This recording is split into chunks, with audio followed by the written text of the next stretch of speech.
건강한 우리 몸.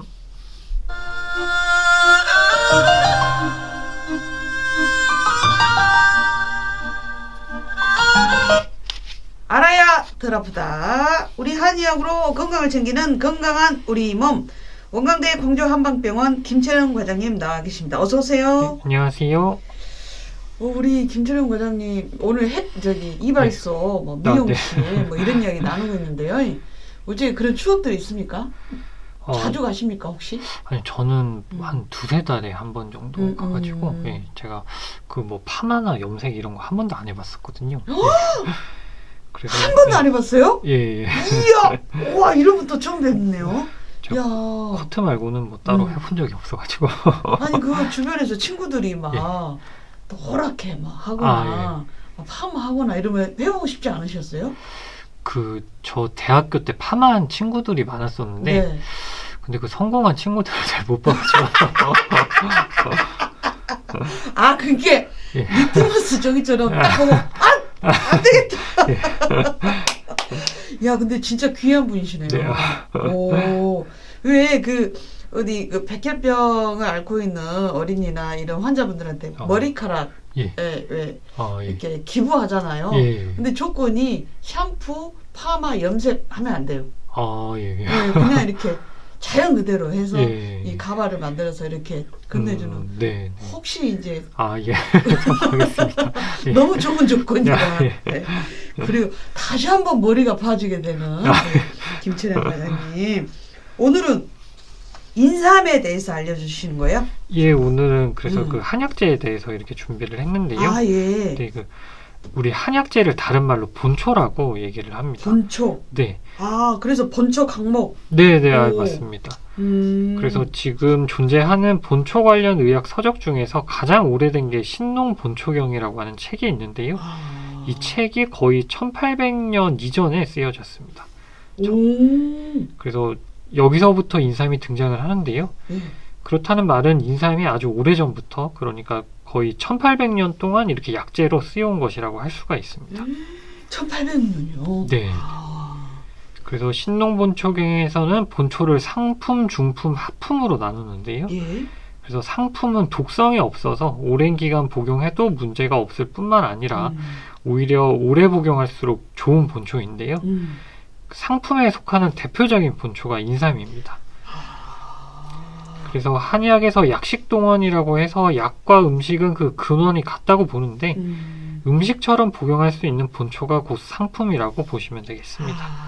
음식처럼 매일 먹어도 몸에 좋은 이 한약재가 이 상품이라고 한뒤 인삼이 그렇다. 네, 맞습니다. 근데 인삼 좋은지 우리 조상님들은 어떻게 아셨을까요? 뭐 성분 분석하는 기계가 있는 것도 아닌데 참 대단하십니다. 근데 인삼 진짜 뭐 저만 해도 엄청 자주 먹죠. 삼계탕에 기본적으로 들어가고요. 네. 그래서 삼계탕에 들어가는 인삼이 그 인삼의 한 종류인데요. 수삼이 들어갑니다. 수삼이라고 하는 게 들어가고, 다만 음식도 한 가지를 지나치게 먹으면 우리 몸에 문제가 생길 수 있는 것처럼 아무리 상품이라 하더라도 지나치게 복용하는 것은 문제가 될 수 있기 때문에 주의가 좀 필요하실 수 있고요. 여기서 지나치게 복용한다는 것은 짧은 기간 동안에 많은 양을 복용하는 걸 얘기하고, 적절한 양으로 오랫동안 복용하는 것은 전혀 문제가 없다고 보시면 되겠습니다. 지나치게 복용하지 마세요 하면 저는 긴 오랜 세월 먹는 것도 해당이 된 줄 알았는데 그게 아니고 적정량을 길게 먹어도 되는데 짧은 시간에 몽땅 막 얻는 좋아지라고 맞습니다. 그렇게 성질 급하게 쓰면 안 된다 그 말씀이시구만요. 그러면은 인삼은 한약재 가운데 상품이고 중품, 하품은 어떻게 돼요? 네, 그래서 중품은 몸에 병이 들 전조 증상이 있다든지 병이 들었을 때, 그럴 때 치료 목적으로 복용하는 약인데요. 그래서 치료 효과는 오히려 상품보다 빠르지만은 대신에 오래 복용해서는 안 됩니다. 한방에서 다이어트 약으로 많이 쓰는 본초 중에 하나가 마왕이라고 하는 게 있는데 이 마왕이 중품에 속한다고 보시면 되고요. 마왕을 복용하면 시간이 얼마 지나지 않아서 땀이 나고 심장이 빨리 뛰면서 몸이 마치 운동하는 상태처럼 되는데, 대신에 오랫동안 복용하게 되면 심장에 부담이 될 수 있어서 큰 부작용이 나타날 수 있습니다.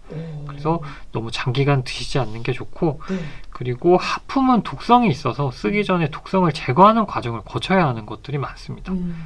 그래서 병이 나오면 바로 중단해야 하는 본초들이 대부분 하품이라고 보시면 되고요. 대표적인 하품이 부자라고 하는 본초가 있습니다. 네. 이 부자를 잘못 먹고 사망했다는 기사가 종종 나오는데요. 이렇게 본초를 잘못 먹고 사망한 경우는 한의사가 이렇게 처방하는 경우는 거의 없다고 보시면 되고 모두 민간에서 뭐 특정 약재가 좋다고 해서 임의로 채취해서 그래서 이런 독성을 제거하는 과정을 거치지 않고 복용을 했을 때 좀 심하면 이렇게 사망에까지 이르는 경우가 종종 있습니다. 진짜 진단은 의사에게 약은 약사에게죠. 그래요. 자, 오늘 인삼 그리고 이 본초라고 하는 한약재에 대해서 이야기 나누고 있는데 궁금한 점 있으면 지금 드시고 있는 이게 좋다 여기에 이게 좋다고 해서 먹고 있는데 괜찮은지 이런 문자도 기다리고 있을게요. 인삼도 종류가 많지 않습니까? 네, 맞습니다. 그래서 일단 품종을 봤을 때 품종? 우리나라에서 재배되는 고려삼이 있고 미국과 캐나다에서 재배되는 미국삼, 그리고 중국에서 재배되는 전칠삼, 일본에서 재배되는 죽절삼이 있습니다. 이런 것들이 다 인삼이라고 보시면 되는데, 그리고 이런 인삼의 품종을 어떻게 가공하냐에 따라서 수삼, 백삼, 그리고 많은 분들이 잘 아시는 홍삼으로 구분이 되는데요. 수삼은 땅에서 캐내서 세척만 하고 말리지 않은 인삼을 말합니다. 수분을 많이 함유하고 있기 때문에 조직이 부드럽고 생으로 먹기에 좋고요. 그래서 흔히 삼계탕의 재료로 많이 사용되는 것이 이 수삼이라고 보시면 되겠습니다. 다만 이렇게 수분을 많이 함유하고 있기 때문에 장기간 보관이 어렵기 때문에 이렇게 장기간 보관하다 보면 이 문제가 생길 수가 있고요. 그리고 백삼은 이런 수삼의 그런 장기간 보관하기 힘든 점을 보완하기 위해서 4년근 이상 된 수삼을 건조한 것인데요. 그래서 한약재로 가장 많이 사용하는 게 백삼입니다. 그리고 홍삼은 이게 제일 많이들 아시는 건데 이거는 6년 된 수삼을 수증기로 찐 다음에 건조한 것이고요. 그래서 건강보조식품으로 많이 활용되고 있습니다.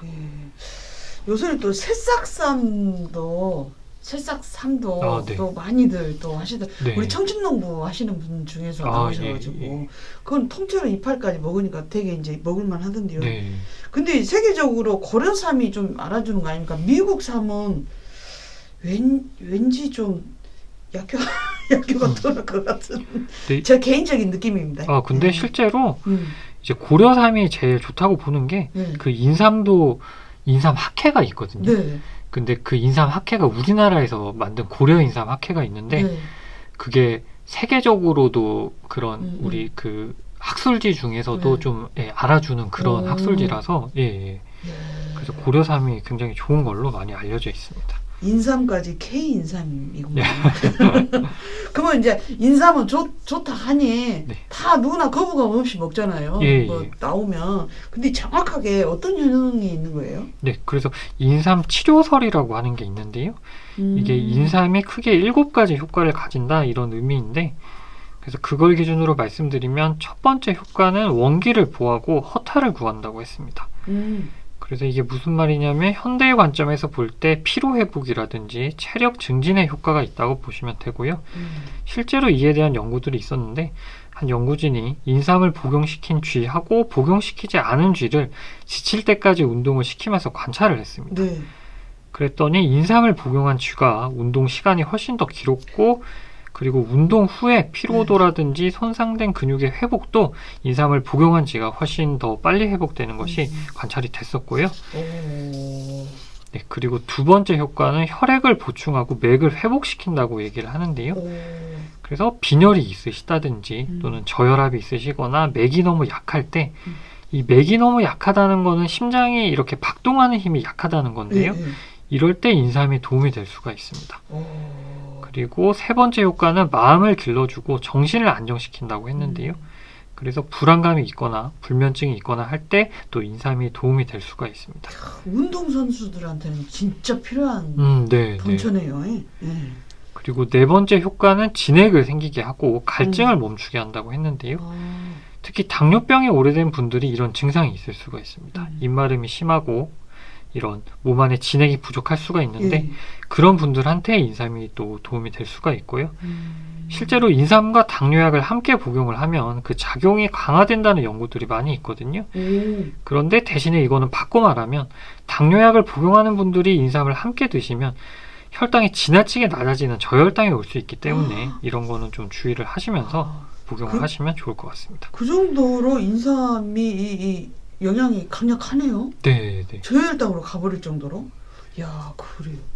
그리고 근데 이제 주의하실 거는 인삼을 이렇게 그 뭐 꿀에 절이시거나 네네. 이렇게 또 드시기도 하는데 그런 경우는 또 혈당을 오히려 올릴 수가 있어서 그런 거는 또 이제 주의를 하셔야 되고 네, 그리고 5번째 효과는 폐를 보호하고 천식을 멈추게 한다고 했는데요. 그리고 6번째 효과는 위장을 튼튼하게 하고 설사를 멈추게 한다고 했습니다. 실제로 설사를 멈추게 하는 한약에 저희가 많이 쓰는 것들에 인삼이 대부분 들어가는 경우가 많고요. 그러면 장 뭐 이런 걸 튼튼하게 좀 보호해 준다는 거네요. 예, 그 장 운동을 좀 활발하게 해주고 네. 그리고 마지막 7번째 효과는 독을 배제하고 부스럼을 없앤다고 했습니다. 이게 무슨 말이냐면 종기라든지 피부병이 있을 때 인삼을 쓸 수가 있다는 건데요. 네네. 특히 거동을 못 하시는 어르신들 같은 경우는 욕창이 생기는 경우가 많습니다. 맞아요. 예, 그런데 이 욕창이 치료되려면 죽은 조직이 제거되고 새로운 조직이 차올라야 하는데 이러한 욕창을 치료하는 한약에 인삼이 이렇게 많이 또 들어갑니다. 이야, 진짜 인삼의 7가지 효능을 본 게 꼭 먹어야 되겠다 이 생각. 그 생각밖에 안 들어. 음악 듣고 와서 좀 더 인삼에 대해서 알아보도록 하겠습니다.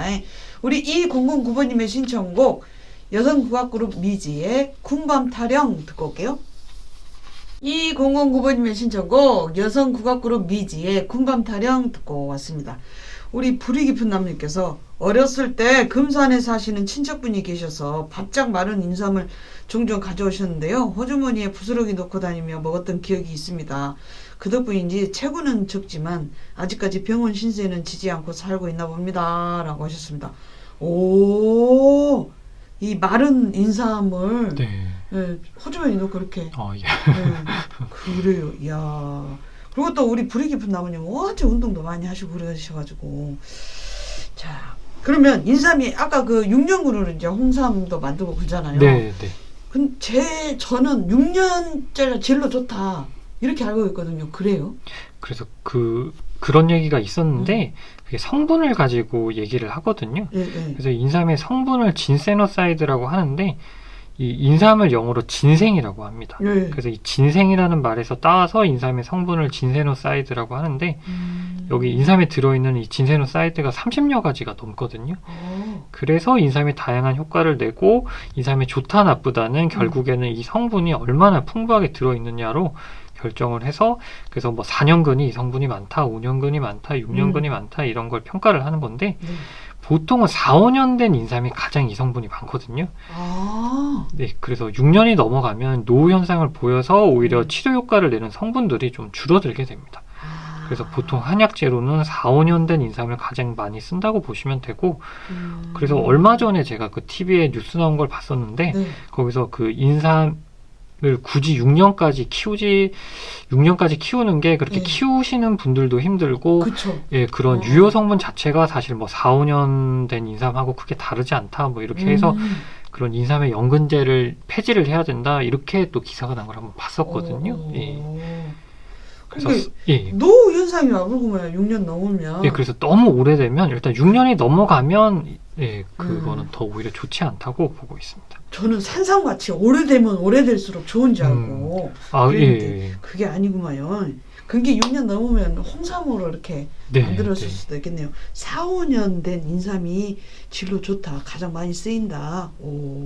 그리고 뭐 인삼을 묵을 때 우리 불이 깊은 나무님처럼 마른 인삼 이렇게 주머니 넣고 뭐 얼마 안 드셨을 것 같거든요. 조금 부스러기 같은 거 드셨으니까 얼마나 먹고 얼마나 좀 조절하는 게 좋을까요? 네, 일단은 제일 중요한 거는 과용하지 않는 게 중요하고요. 앞에서도 한번 말씀드렸지만 밥도 이렇게 많이 먹으면 탈이 나는 것처럼 짜고 나요. 짜고 난다 그래요. 네. 예, 그래서 인삼도 이 상품의 약재라고 하지만은 과용해서는 안 되겠고요. 그 과용했을 때 나타날 수 있는 부작용으로는 몸에 발진이 생긴다든지 혈압이 오른다든지 설사를 오히려 할 수가 있습니다. 한의사들이 치료 목적으로 인삼을 쓸 때는 짧은 기간 동안에 고용량으로 쓰기도 하거든요. 그 하루 기준으로 뭐 8g, 12g 이렇게도 쓰는데 근데 만약에 특별한 목적이 있는 게 아니라 그냥 건강관리 차원에서 보양 목적으로 꾸준히 드시려고 하시는 거면 하루 2g은 넘기지 않으시는 것이 좋고요. 그리고 조금 애매할 수 있는데 일단은 캐서 바로 드시는 것보다는 그렇게 좀 이렇게 뭐 한번 끓이든지 해서 보통은 끓이면 이제 해로운 성분들은 다 날아가기 때문에 그런 식으로 좀 그렇게 끓이고 건조해서 드시는 게 제일 좋지 않을까 싶습니다. 야, 우리 불이 깊은 나무님 피처분 덕분에 보양식을 어렸을 때부터 드셨네요. 이게 2g. 예. 그럼 2g 정도면 뭐 한 뿌리 정도 될까요? 그러니까 아마 그 정도 되지 않을까 싶은데. 요거를 생으로 먹는 것보다 말려서 아니면 끓여서 그렇게 먹는 것이 좋다. 그래요. 야, 그러면 왜 열 많은 사람이 이거 안 좋아? 막 이런 이야기도 하잖아요. 예. 그거 맞아요? 그래서 일단 그 말 자체는 맞다고 볼 수 있는데 그런데 실제 체질 때문에 부작용이 나는 경우는 의외로 많지 않거든요. 네네. 대부분은 지나친 양을 복용해서 체질에 상관없이 그래서 부작용이 나타나는 경우가 많고 그리고 열이 많다고 하는 게 실제 체온을 의미하는 것은 아니고요. 네. 신진대사 같은 것이 활발한 것을 의미하는 것인데 보통 어린아이들이 한창 자라나는 시기이기 때문에 이런 열이 많다고 봅니다. 그래서 보통은 이제 아이들은 인삼이 잘 맞지 않다고 얘기를 하고 그런데 아이들도 복용할 수 있게 하기 위해서 만든 게 홍삼이라고 보시면 되거든요. 수증기로 이렇게 찌고 건조하는 과정을 거치면서 약간은 그 열 성분을 줄인 게 홍삼이라고 보시면 되고 그리고 이후에 이렇게 아이들 때는 누구나 열이 많지만은 나이가 들수록 신진대사도 느려지고 점점 몸이 차가워지기 때문에 따라서 중년 이상인 분들은 대부분은 인삼이 잘 맞다고 보시면 될 것 같습니다. 체질 상관없이. 네. 그리고 사실 먹어보지 않으면 모르는 거긴 해서 그래서 적은 양의 인삼을 짧은 기간 동안 복용했는데도 불구하고 보통은 이러면 전혀 문제가 없어야 되는데 그런데 몸에 발진이 생긴다든지 설사를 하신다든지 하면 이 인삼하고 체질이 좀 맞지 않는 것이라고 볼 수 있어서 그럴 때는 용량에 상관없이 드시지 않는 것이 좋을 것 같습니다. 그래요. 그 인삼 이야기 이렇게 나눠봤는데 그 홍삼도 왜 이렇게 많이들 드시잖아요. 요새는. 근데 이제 홍삼을 먹다 보면 뭐 장기적으로 복용해도 되는지 아니면 3개월 먹다가 3개월 끊어야 된다 이런 이야기도 있고 어느 말이 맞는지 모르겠어요.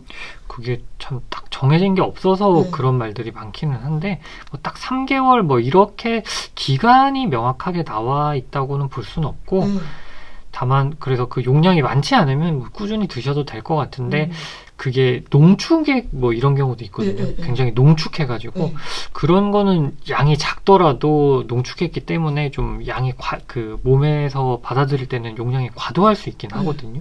그래서 그 아마 그런 제품들은 다 옆에 설명서가 있을 거라서 그거 참고해가지고 거기에 맞게 드시면 제일 좋을 것 같습니다. 그게 맞게 꾸준히 먹어도 괜찮을 거다. 보통은 보통은 그런데 이제 어떤 약이든지 또 장기간 복용하다 보면 어쨌든 확인을 해보는 게 좋아서 뭐 중간중간에 혈액 검사 이런 거 한번 해보셔도 되고 그 이제 인삼을 깍두기로 담가서 먹는 집도 있잖아요. 가지고 제 농담으로 건넨 건데. 이게 매일 밥 반찬으로 먹어버리면 이제 안 된다. 그 이야기 한 거예요. 실제로 그런 데가 있는 줄 알고. 그런 집이 그러면 그 애기들 막 한겨울에도 반바지 입고 뛰어다니면 너희 집은 인삼을 깍두기로 먹냐? 그 이야기 하고 싶은데 파라나 칠 할아버님이 발진이 먹고 나서 발진이 머리에 올 수 있나요? 라고 질문해 주셨어요. 그 약진이라고 해가지고 뭐 인삼뿐만 아니라 뭐 양약이라든지 약이 잘 안 맞으면 발진이 이렇게 생기는 경우가 있거든요. 그래서 뭐 머리든 어디든 그런 게 만약에 그 생각을 하셨을 때 인삼을 먹고 그런 것 같으면 좀 잘 맞지 않으신 걸 수가 있어서 예. 네. 아, 파라나 칠하나번님 발진이 머리에 올 수도 있다고 예. 그럽니다. 예. 그래요. 오늘 인삼에 대해서 진짜 새롭게 알았어요. 1800년 전부터 이 약재로 쓰이고 있었고 이렇게 7가지 효능이 있다는 것도 처음 알았습니다. 아이고 오늘 인삼 같은 말씀. 깍두기로 먹는 집 없어요. 오늘 김철현 과장님과 이야기 나눠봤습니다요. 가시는 길에 우리 국악계 인삼 힘이 넘치는 멋진 소리 들려주시는 전인삼 교수의 소리 그리고 김동현의 북정단으로 당가 사철가 들으면서 우리 김철현 과장님 보내드리랍니다. 살펴가시오. 네, 감사합니다. 예.